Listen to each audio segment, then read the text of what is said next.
Hi, this video will teach you how to make a shadow for yourself in Vtube Studio and OBS under 60 seconds.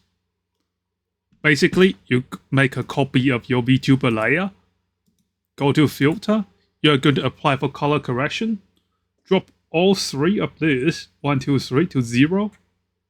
Then you want to give yourself some opacity here. Look at this opacity. Then you hit close. There you go, all done. And for the next 30 seconds, I want to make a point. YouTube does not push concise videos. It only pushes slop that goes for like a 5 to 30 minutes explaining something that should be done in 30 seconds. Reason why I do this in one take, I'm not even going to add caption, is there it's about 0 chance YouTube will actually promote this video. Thank you.